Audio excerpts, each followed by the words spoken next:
이게 이렇게 야외에서 앉아서 해보니까 되게 처음이고 사실은 되게 저쪽에서 올라오는데 설렜습니다.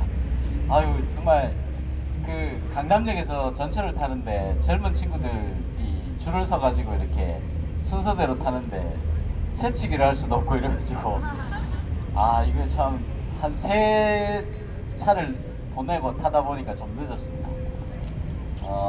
줄을 서갖고 있는 젊은이들 보니까 아 대한민국 만만치 않다, 절대 안 망하겠다 이런 생각이 있습니다. 여러분도 그런 생각하시죠?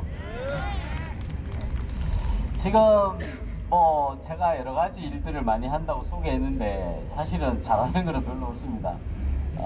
계속 좀 상황이 안 좋아진다는 생각은 하는데 그래도 오늘 우리 강화문에 2016년 12월에 민노총 도심 집회 이후에 이렇게 강화문에 우리 공화당이 깃발을 나부끼고 또 우리 태극기를 든 시민들이 이렇게 많이 모여서 우리 목소리를 낼 수 있다는 것은 정말 격세지감이라고 이렇게 생각합니다. 3년 반도 안 됐잖아요. 2년 정도 됐는데 이렇게 변했으니 앞으로 한 1년만 더 지나면 이 강화문에 아마 꽉 들어찰 것 같습니다. 그죠? 그래서 이제 뭐 지난 얘기는 그만하고 이제 저 한일 관계부터 좀 얘기를 해드리고 싶고요. 그래서 이제 제가 이거 어떻게 봐야 되나, 일본을 어떻게 봐야 되나 이런 생각이 듭니다. 근데 제가 역사학자가 아니기 때문에 제 얘기가 틀릴 수가 있습니다. 그리고 생각이 다를 수가 있습니다. 그래서 우리는 보수를 지향하는 사람들은 이렇게 관용이잖아요. 프랑스 혁명을 겪고 나서 우리는 뭘 배우느냐? 관용이죠. 탈레랑스라는 게 관용 아니겠습니까? 그런 내하고 다른 사람을 인정하는 거예요. 그런데 저 청와대에 계신 분은 인정 안 하잖아요. 그죠? 적폐는 인정 못 하는 거잖아요. 그래서 저분들은 기본적으로는 인정 많은 분인데 오늘 문재인의 승포보다는 지금 반일몰이 하고 있는 이 내막에 대해서 내년 총선용이다라는 거는 다 알고 계실 겁니다. 이미 유명한 팟캐스트에서 다 얘기했는데, 근데 지금 많은 변화가 일어나고 있고 오늘 볼턴 국무장관이 오고 또 어제인가요? 그 러시아 폭격기가 아니고 저 뭐야 조기 경보기가 중국하고 짝 맞춰가지고 같이 양쪽에서 떠갖고 합동훈련을 동해에서 했지 않습니까? 그런데 그 비행기가 날라온 궤적을 쫙 보니까 이 에치슨9하고 비슷하더라고요. 옛날에 거 에치슨9처럼 쭉 날라와가지고 이렇게 독도에서 쪼하고 갔는데 이 지금 중국하고 러시아가 이제 미국에다가 경고를 하는 거죠. 야, 이 대한민국은 내 거야, 건드리지 마. 이렇게 얘기를 한 겁니다. 그러니까 이럴 때 화를 내야 되는 사람이 누구겠습니까? 예를 들어서 결혼을 앞둔 청년이 애인하고 공원에 놀러를 갔는데 어떤 괴한 두 명이 나타나서 자기 애인을 추행을 했습니다. 그런데 갑자기 그 애인을 짝사랑하던 동네 청년이 나타나가지고 야, 건드리지 마. 그러고 그 사람한테 이거 내 여자야 그러면서 얘기를 했습니다. 그러니까 정작 약혼자가 그 성추행한 범인을 나무라거나 신고하지 않고 자기 애인한테 흑심을 품은 그 옆집 청년한테 막 화를 내는 그런 짝이 지금 문재인이 하는 짓입니다. 지금 문재인 대통령이 아무 얘기도 안 하고 중국하고 아무 얘기도 안 하면서 일본이 독도 그거 우리 땅이야, 러시아 보고 일본 땅이다 이렇게 얘기를 한 것은 우리가 그 액면대로 그 일본 땅이다라고 한 것의 그 이면을 읽어야 합니다. 왜냐하면 세컨드, 너희들은 독도를 가져가려면 한국한테 뺏어갈 수는 있지만 너희들이 뺏어가면 내가 도로 뺏겠다 이런 겁니다. 독도 넘보지 말라는 얘기죠. 내 땅이라는 것은 나하고 한판 붙어야 돼 이런 얘기입니다. 결국에는 우리 뒷배를 일본이 봐준다 이렇게 생각합니다. 왜냐하면 우리가 이것에 감정에 흔들려서 반일 감정에 휩싸이게 되면 우리 공화당이 또 한 번 쏘는 겁니다. 또 한 번 쏘아서 여기 앉아 계신 분들 중에 대통령 탄핵 막 바람 불 때 그때 TV 보고 물론 그때 야 이거 사기 탄핵이다 처음 아신 분도 있지만 그 뒤에 진행되는 걸 보고 사기 탄핵이다라고 생각해서 오늘 여기까지 오신 분들 많잖아요. 네. 그렇습니다. 그래서 이번에 이 반일 몰이에 또 우리가 쏘고면 안 되겠다 이런 생각이 들거든요. 그래서 최근에 이승만 학당에서 반일 종족주의라는 책을 펴냈습니다. 그래서 오늘은 그 얘기도 좀 하고 지금 우리가 어디까지 좌파 우파 이 개념이 아니고 이거는 문재인 정부는 이 파쇼 정권의 성격을 갖고 있다. 파시즘이다 이렇게 생각합니다. 그래서 지금 우리가 어떻게 생각을 해야 되느냐. 그래서 우리 공화당이 돌돌 뭉쳐 있지만 우리 공화당하고 조금 생각이 다른 사람도 나는 독도는 우리 땅이라고 생각해 라는 그런 생각에서 독도 문제에 대해서 얘기만 하면 막 얼굴이 붉어지는 분들이 간혹 있습니다. 그리고 일본 문제만 생각하면 막 가슴이 벅차오르고 막 이런 생각이 있습니다. 그래서 일본에 대해서 잘 알아야 되겠다. 그리고 우리는 이 러시아와 중국이 우리의 근본적인 적이다라는 생각을 제가 해봅니다. 역사가 그렇게 인정하고 있고 제가 그 얘기를 좀 이해를 돕기 위해서 우리가 바다가 뭔지를 좀 이해를 해야 되겠습니다. 일본을 이해하기 전에 이 바다에 대해서 우리나라에서 최고로 석학 있고 세계적인 논문을 쓰신 분이 바로 이승만 대통령입니다. 이승만 대통령이 쓴 미국의 영향하에 항행의 자유라는 이 박사학위 논문이 그게 박사학위 논문인데요. 그 당시에 이 논문은 굉장히 유명한 논문이었습니다. 그래서 윌슨 대통령이 이 교수직에 있을 때 그 논문 지도를 했고 그 논문 그대로 2차 세계대전 이후에 그 브레튼 우즈 체제가 성립이 됐습니다. 미국의 영향하에서의 항행의 자유가 우리는 70년을 누려왔고 그걸로 인해서 무역을 해가지고 우리는 이렇게 잘 살게 됩니다. 영국은 그럴 만한 항행의 자유를 자기 혼자만 누렸어요. 영국과 일본은 각자 항행의 자유를 누리기 위해서 서로 싸웠던 게 제국주의이고 그런데 그것이 이 약소국들도 바다를 마음대로 다닐 수 있다 라고 한 것이 이승만 대통령이 그 학위 논문에 썼던 주제에 해당됩니다. 그래서 그 나라도 그렇게 세웠지만 우리가 대단한 해양법 학자다 이렇게 저는 생각하고 또 국제 정치 경제학이기도 하지만 대단한 해양법 학자다 이렇게 생각이 듭니다. 기회가 되시면 그런 것도 좀 공부를 해보시면 좋겠습니다. 그래서 일본하고 미국하고 지금 일본이 지금 우리가 두려워해야 될 것은 세계의 강대국이 될 것은 중국이 아니고 일본입니다. 일본은 앞으로 미국하고 전쟁을 했을 만큼 강대국이었고 지금도 강대국이고 앞으로 미국과 패권을 나눌 수 있는 그런 강대국이 될 수 있습니다.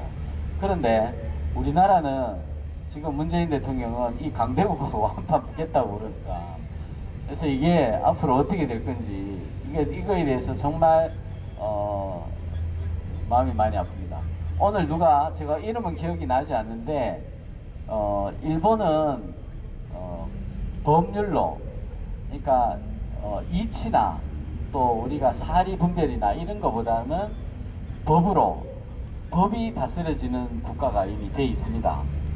그래서 옳고 그름에 대해서 국가가 법으로 만들어 놓으면 다 법을 지키는 국민 문화가 돼 있거든요.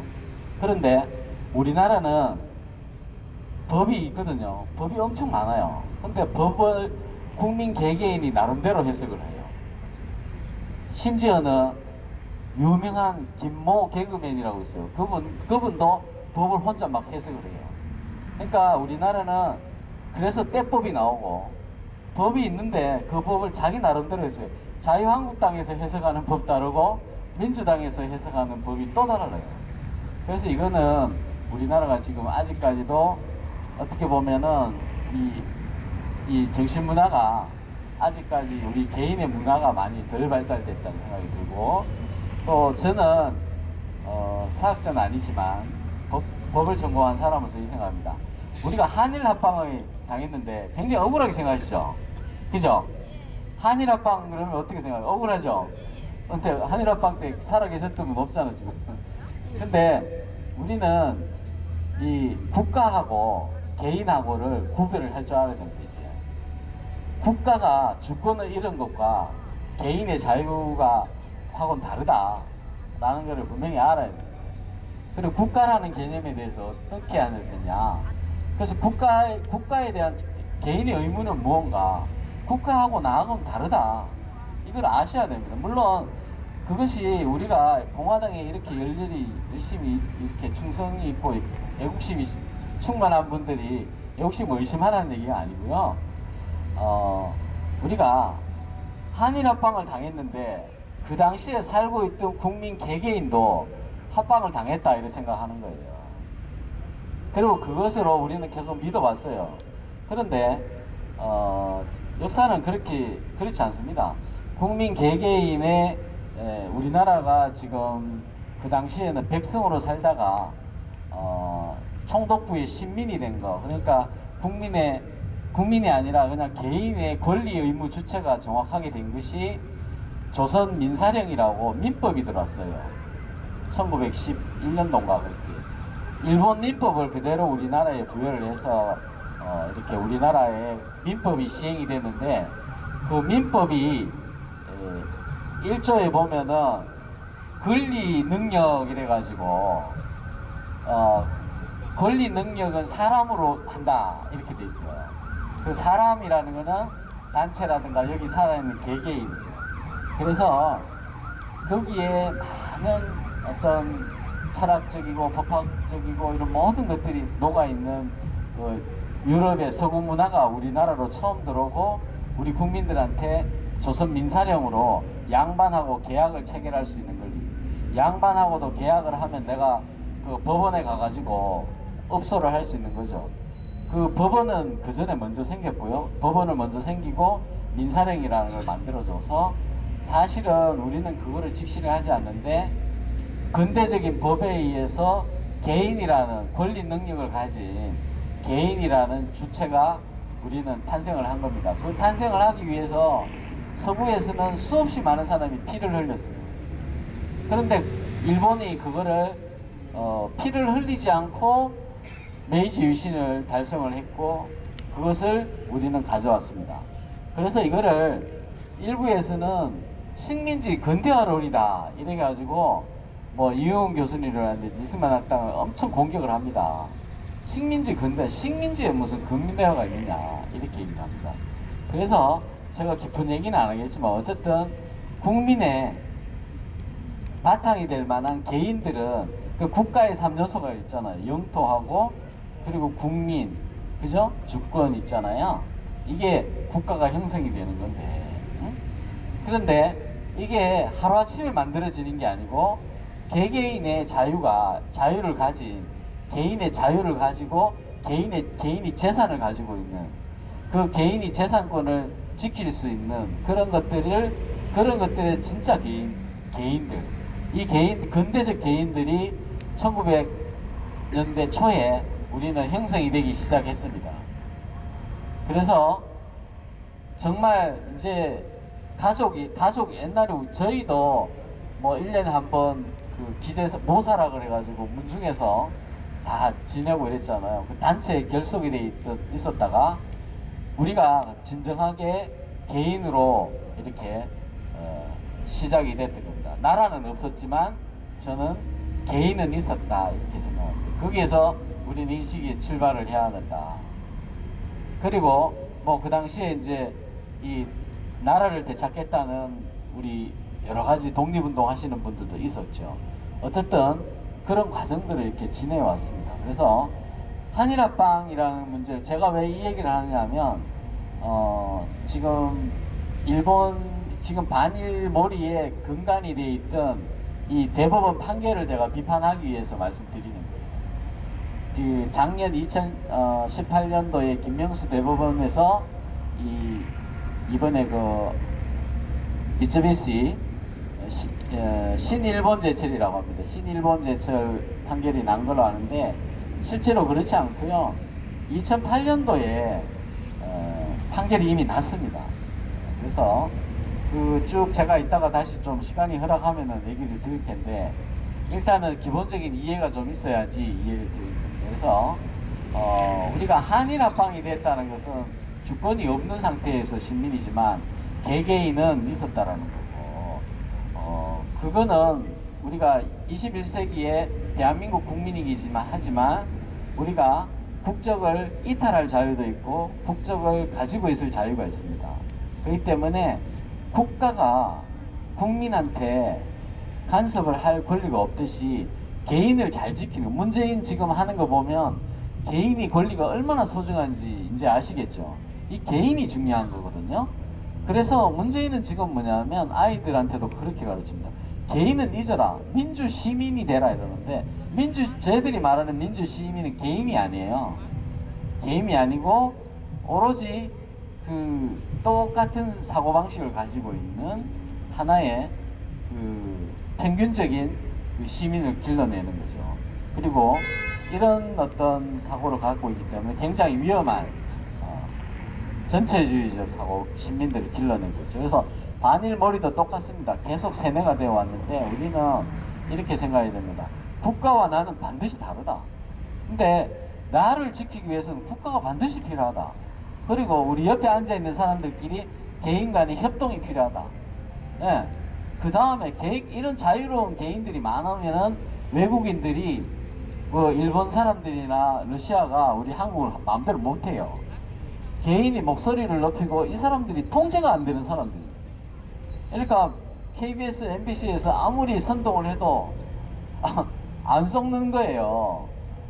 그러니까 그런 거짓말에 속아서 이 북한 보십시오. 거짓말에 속아서 거지처럼 살고 있는 거예요, 시민들이. 그래서 우리가 개인이 정말 중요하다 이런 생각이 듭니다. 그리고 징용 노동자 관련돼서는 제가 판결 가지고 좀 말씀드리겠습니다. 자세한 것은 이승만 학당에서 그 펴낸 그 반일 종족주의라는 책도 있고 제가 10여 년 전에 복고일 선생님이 쓴 죽은 자를 위한 변명이라는 책이 있습니다. 저 역시도 대학 다닐 때 제가 85년도 대학을 다녔는데 저 역시도 해방 전후사의 인식을 스터디를 해가면서 읽었던 사람이고 다 그런 읽을 책이 그런 것밖에 없었어요 사실 그때. 근데 생각의 전환이 오게 된 것이 한 권의 책입니다. 그 복거리 선생님이 쓴 그 책에 보니까 제가 가장 인상 깊었던 게 이 유아 사망률하고 인구 증가율이었습니다. 그래서 조선이 멸망할 때 인구가 1000만 명이었는데 우리가 노래에도 있잖아요. 3000만. 그 해방이 됐을 때 인구가 3000만이에요. 이것이 왜 그렇게 됐는지를 통계 자료를 거기에 써놨더라고요. 그래서 근본적으로 믿음을 갖게 됐어요. 아, 이거는 뭔가 우리 인구가 왜 늘었지? 조선시대를 통틀어서 인구가 1000만이 넘은 적이 없었어요. 그러면 우리는 다들 여기 계신 분들 어릴 때 푸세식 화장실 써보셨잖아요. 배도 아파보고 약도 없어갖고 끙끙 식은땀 흘리면서 방에서 뒹굴어 보신 경험이 다 있으시잖아요. 그렇게 앓다가 다 죽었어요 사실은. 그런데 일제시대 때 그런 과정들이 있다고 할 때 우리가 그 시대를 어떻게 봐야 되느냐는 단순하게 볼 것은 아니다. 그래서 냉철하게 봐야 되는데 역사를 뜨거운 가슴으로 보고 우리 아이들한테 눈을 가리잖아요. 이번에 교과서 파동 다 나왔죠. 2018년도 가짜로 만드는 교과서, 초등학교 교과서. 2018년도에는 가짜는 아니지만 완전히 엉터리로 만든 교과서. 교과서에 스티커 붙여서 배포 있지 않습니까? 거기에 나오는 그 징용 노동자상이 곡괭이로 이렇게 훈도시 차고 이렇게 긁어내는 탄광 노동자. 그 탄광 노동자 그 사진은 1960년대 사진입니다. 1960년대 일본도 패망 이후에 대가 힘들었기 때문에 그 위에 실제 그 탄을 추워서 탄을 캐러 갔던 사람은 사진을 찍어서 작품 사진으로 찍었던 사진입니다. 그 사진이 여기 뒤에 있는 역사박물관에 전시돼 있어요. 그래서 그 사진 작가의 저작권 가지고 있는 사람이 역사박물관에 와서 그 사진 내려달라고 했습니다. 그런데 역사박물관에서 뭐라 그랬냐면 그 사진은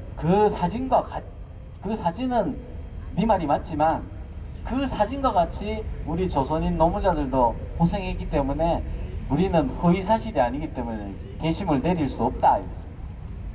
이게 대한민국 역사박물관이에요. 그래서 일본에서는 그 군함도 영화 한 편 있잖아요.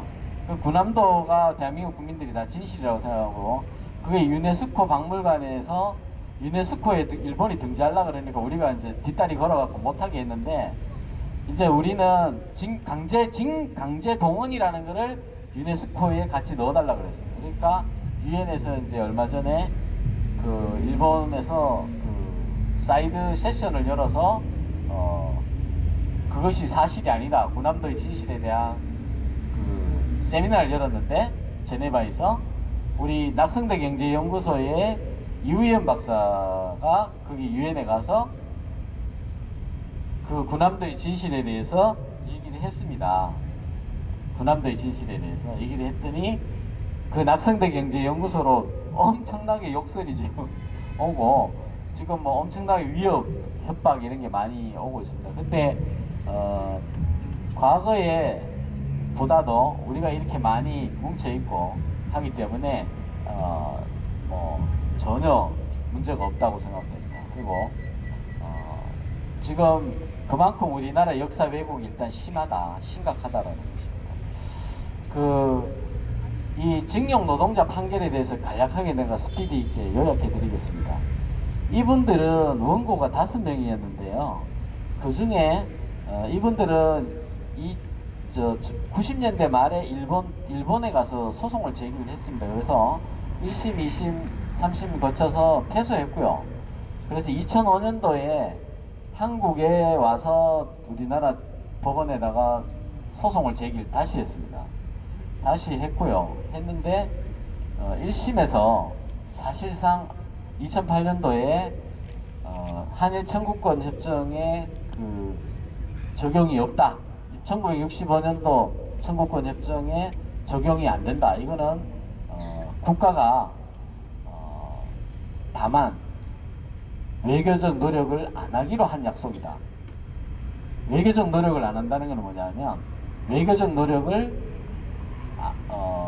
국가가 일본하고 우리는 국가는 모른 척 할 거야. 이런 약속이지 개인은 얼마든지 청구할 수 있다.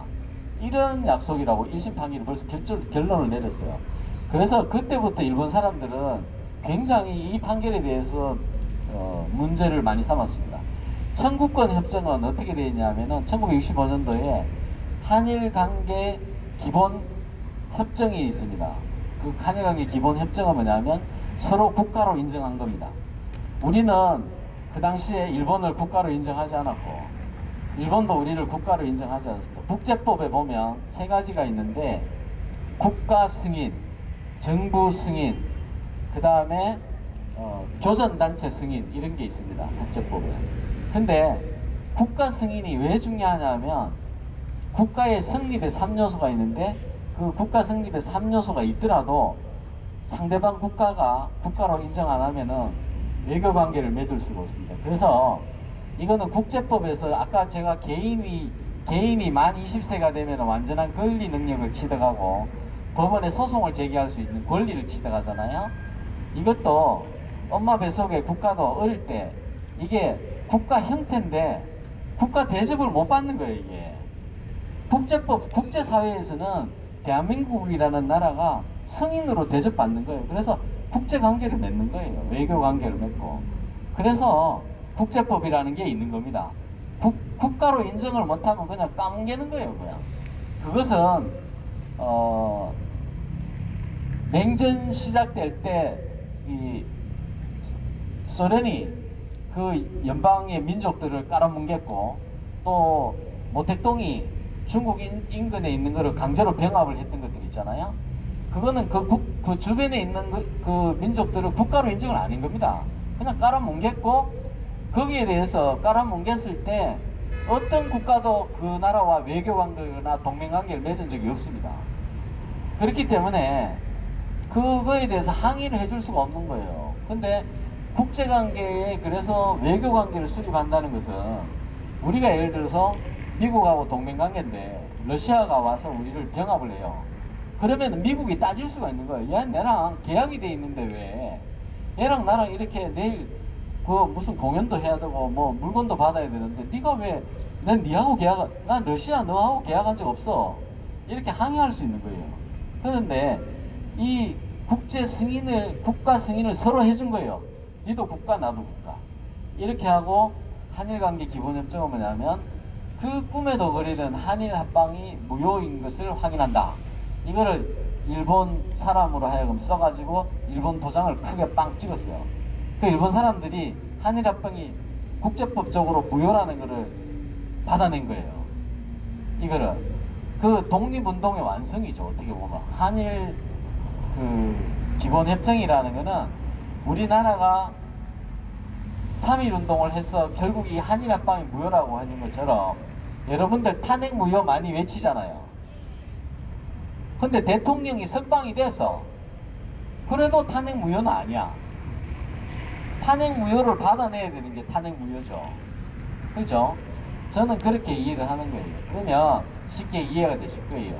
한일 1965년도에 일본으로부터 한일합방조약은 무효라는 거를 도장을 팍 받아냈어요. 그리고 그거를 국제 외교 관계를 해가지고 우리가 국제적으로 다 인증을 받았어요.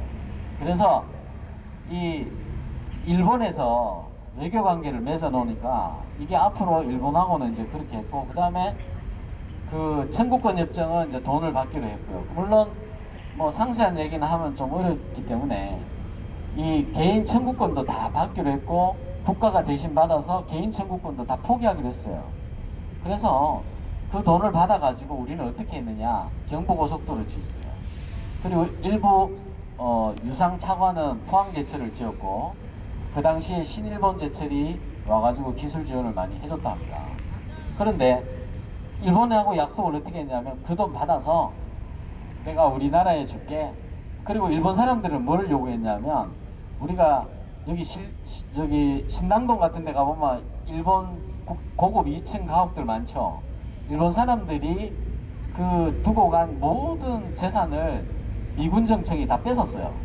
뺏어갖고 1948년도 초부터 1948년도 대한민국 정부 수립 전후를 해서 일반인에 매각을 해가지고 돈을 받아가지고 그걸 대한민국 정부에 기속을 다 시켰어요. 그게 대한민국 정부의 첫 예산의 토대가 된 게 일본 사람들 돈입니다. 그게. 그런데 여기 한국에서 살다가 일본 들어간 사람들은 도산을 다 뺏겼잖아요.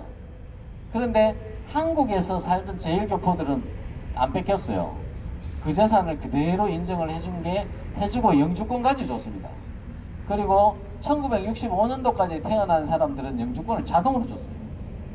그리고 그 이후에 살던 사람들이 그 이후에 태어나는 자식들까지 영주권을 다 주기로 그렇게 약속까지 다 했어요. 그만큼 보호를 다 해줬는데 우리는 사람 다 쫓아내보냈고 재산은 우리가 다 가져왔어요, 사실은. 근데 그 돈으로 보상을 해주기로 해서 이제 일본에서는 무슨 법이 있냐면은 이 재국민 재산조치법이라는 걸 일본이 만들어요. 그래서 일본 사람들은 한국 정부 또는 한국 국민을 상대로 여기에 미군정청에 뺏긴 재산에 대해서 청구하지 못한다 라는 법을 만들어요. 그리고 우리는 무슨 법을 만들었냐 하면, 우리는 뭐 뺏긴 게 없으니까 그런 법을 만들 필요 없잖아요. 우리는 이 법을 만들었습니다. 그 노무자로 가신 분들 신고받는 법률을 만들었어요. 보상 법률이 아닙니다. 신고받는 법률, 신고를 10만 건을 받았어요. 그런데 8만 건이 신고가 됐고, 10만 건을 신고를 받아서 한 5년쯤 있다가 경부고속도로 다 짓고 나서 뭘 만들었냐면 이제 보상에 관한 법률을 만들었어요. 그래가지고 75년경에 만들어갖고 보상은 언제 했는지 아십니까? 77년부터 78년도에 8만 명한테 해줬습니다. 그 보상은 넉넉치는 않지만 그 당시에 해준 겁니다. 그게 결국 돈을 벌어서 박정희 대통령이 그 돈을 보상을 빨리 안 해준 거지. 이제 보상을 해줬어요. 보상을 해줬고 또 2000년대 초에도 특별 예산 해가지고 또 보상을 해줬습니다. 국내에서도. 그래서 이제 그 보상하고는 어느 관계가 없고. 그런데 이제 1심 판결에서 이미 아까 얘기로 돌아가면 우리 법원 판결에서 이거를 국가 간의 외교적 보호권을 행사하기로 한 거다. 이게 뭐냐면 이겁니다. 신일본 제철이 지금 국내에 재산이 있어요. 그거를 여기에서 대법원 판결 받은 사람이 압류를 했잖아요. 그러면 일본 정부는 외교적 노력을 해야 될 의무가 있습니다. 왜냐하면 국가라는 거는 자기 국민이 외국에 납치를 당했거나 국민이 한국에 있든 외국에 있든 국민의 생명과 재산을 지켜야 될 의무가 있거든요. 그 외국에 있으면 외교적 노력으로 재산을 뺏기지 않게 해줄 의무가 있고 아베는 그런 책임이 있어요.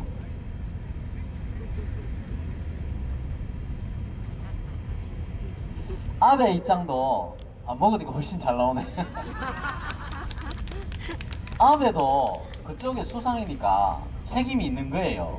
우리가 그래서 돈 내놔라. 아니 외교적으로 뭐 총칼을 들고 오는 게 아니라 한국 외교부에다가 그 우리 옛날에 한일 청구권 협정으로 다 포기하고 한 건데 이거 너무하지 않소? 이렇게 얘기를 할 권리는 있는 거예요. 그런데 그때 이미 1심 판결은 그래도 판사가 법리적으로는 외교적 노력은 서로 안 하기로 한 거다라고 얘기를 한 거예요. 그건 뭐냐면 이제 아베가 그거는 신일본 제철을 상대로 하는 거고 우리가 그 일본이 예를 들어서 법적으로 다 포기해가지고 완전히 그 일본 사람들 재산은 외교적 노력기는 물론 뭐 완전 국내법으로 아예 원천 봉쇄해버렸죠. 그래서 일본 사람들이 만약에 와가지고 우리나라 법원에 옛날에 우리 할아버지가 미군 정청한테 뺏긴 재산 돌려주세요라는 소송을 걸어왔을 때 우리는 도대체 어떻게 할 수 있느냐 이 얘기입니다. 그래서 우리나라 그 사람들이 여기 와가지고 대한민국에서 판결 받아가지고 일본에 있는 우리 대한민국의 재산을 압류를 했을 때 대한민국 정부가 가가지고 야 아베 제발 좀 그러지 말아줘. 이게 외교적 노력이에요. 이 외교적 노력도 하지 말아달라. 이런 판결을 1심 때 내려놓은 거고요. 외교적 노력은 이제 이런 부분이 있습니다. 그래서 김능한 대법관이 이제 2013년도에 결정적인 판결을 했습니다. 김능한 대법관은 판결한 건 뭐냐면 법리를 쭉 따져가지고 얘기가 많이 됐으니까 제가 시간이 좀 됐으니까 그 김능한 대법관의 판결은 뭐가 문제냐면 1심 판결은 그래도 법리를 좀 따랐어요. 그 일본법에 의해서 그 구일본 제철이 있어요. 그게 그 망해가지고 4개 제철소로 분리가 됐습니다. 그래서 그 새로 그 자산을 양도를 받아가지고 그 자산을 팔았죠. 제철소를 팔아가지고 그 돈으로 부채를 다 갚고 파산했습니다. 그 자산을 돈 주고 산 사람이 다시 야한타 제철소라는 걸 만들어가지고 사업을 시작을 했던 겁니다. 물론 거기에 다시 투자했던 일본 은행이 있겠죠. 그런데 전혀 별개의 법인입니다. 그런데 그 법리를 분명히 인정을 해가지고 1심 때는 우리가 신일본 제철과 구일본 제철은 다른 회사다. 청구할 수 없다라는 것을 법리적으로 양심은 지켜줬어요. 예를 들어서 청구권 협정은 우리 국민이 할 수 있다라는 막 좀 선동적인 판결을 이미 했음에도 불구하고 결론에서는 기각했습니다. 그게 대법원까지 갔는데 김능한 대법관이 판결을 썼습니다. 김능환 대법관이 판결을 쓴 이유는 이렇게 했죠. 건국을 하는 마음으로 썼다, 이렇게 그 당시에 했고, 그 옷 벗으시면서 상당히 서포트를 많이 받았어요. 그때 이렇게 편의점 차리셨나 뭐 그렇게 해서 개업 안 하셨거든요. 그래서 국민들한테 뭐 박수도 많이 받고 이랬는데, 지금 그 판결을 그 당시에 이렇게 주목을 한 사람들은 언론이나 이런 걸 잘 몰랐습니다. 거기 정치권들도 잘 몰랐고, 그 당시에 여당이나 야당이나 거기에 대해서 민감하게 생각을 못했는데 일본은 심상치 않게 본 거예요, 그거에 대해서. 그래가지고 많은 대화들이 있었고 문제 제기도 있었는데 이게 이제 정부의 현안 문제로 있었던 겁니다. 그런데 이거를 박근혜 정부 들어가지고 해결을 하려고 엄청 노력을 한 겁니다. 이거를 이게 판결이 나오면 문제가 심상치 않으니까. 그런데 김능환 대법관은 건국을 하는 마음으로 썼다, 이렇게 얘기를 하거든요. 근데 이 대법관은 건국이라는 게 뭡니까 도대체? 그 건국이라는 게 대법관이 혼자 할 수 있는 겁니까? 그건 뭐냐면 법으로는 헌법과 법으로는 안 되는데 내가 보는 헌법은 이렇다는 겁니다. 이게 전형적인 아까 처음에 말씀드린 일본적 사고방식, 서구적으로 우리가 이 한 국가의 대법관마저도 법이 뭔지를 모른다는 거예요. 이 법이라는 것은 준엄하고 판사가 법복을 입고 있으면 개인의 양심, 개인의 사상, 개인의 이런 가치관, 세계관에 전도되지 않고 오로지 법으로만 판단해 있는 건데, 그 법복을 입고 있으면서도 그 법복 안에 있는 개인의 가치관과 세계관을 가지고 판결을 했다는 겁니다. 그래가지고 헌법 전문도 자기 마음대로 해석을 하고 또 국가 간의 조약을 갖다가 마음대로 해석을 한 겁니다. 그래서 청구권 협정은 무효다. 국가에 대해서 우리 대한민국 국민을 기속하지 않는다, 이렇게 했습니다. 그것은 뭐냐면 대한민국 대법원은 국가기관이기 때문에 대한민국의 의사표시입니다. 쉽게 말하면 한 가정에 엄마하고 아빠가 있잖아요. 그런데 아빠는 아무 얘기 안 했는데 엄마가 밖에 가서 얘기하면 그 집에서 얘기한 거 안 됩니까?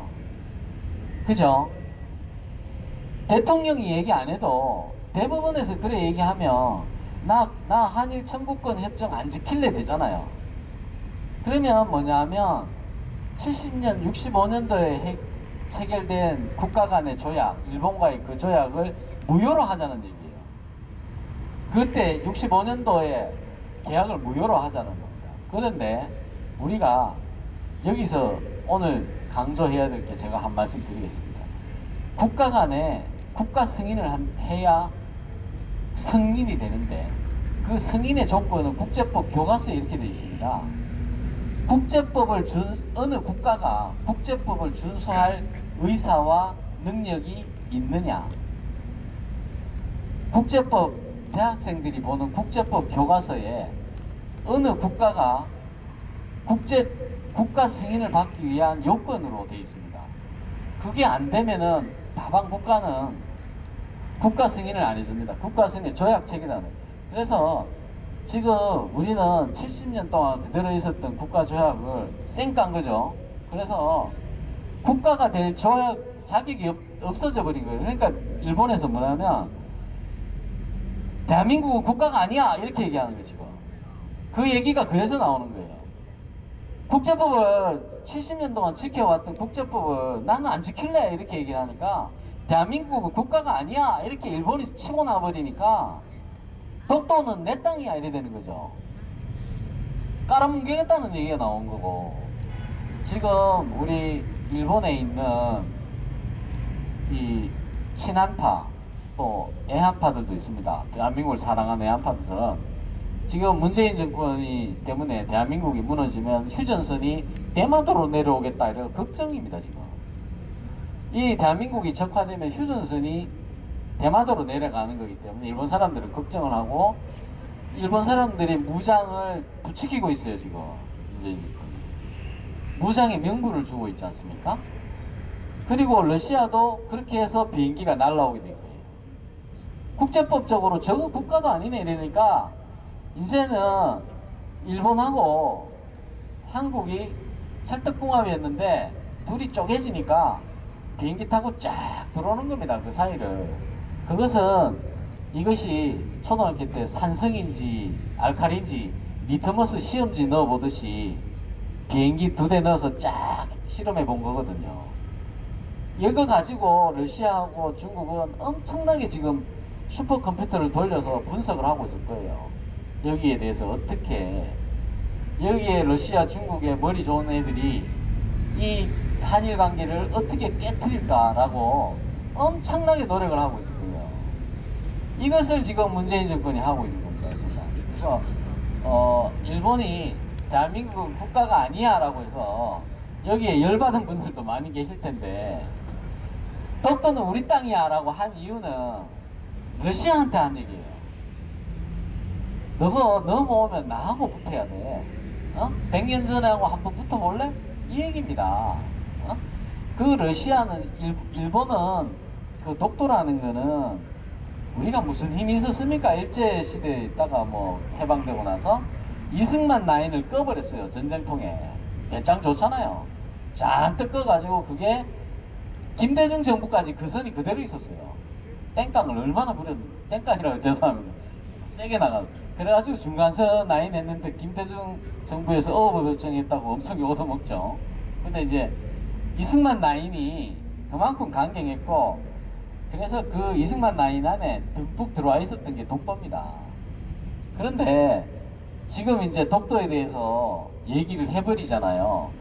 저 사람들은 독도 사랑하는 사람, 독도를 제대로 사랑하지 않는 사람들이에요. 그죠? 그래서 오늘 얘기는 우리 단일 감정에 사기 당하지 말자. 이 얘기를 우리 공화당 당원들이, 공화당 당원이 아닌 분들도 길 가다가 막 오고 계시네. 그래서 이거를 잘 이해를 하시고, 주위에 요즘 좋은 유튜브도 많고 저보다 강의 잘하는 사람도 되게 많더라고요 요즘은. 그래서 요즘 제가 인기 별로 없어요. 아니에요. 제 것도 좀 봐주시고 이렇게 좀 해주세요. 감사합니다.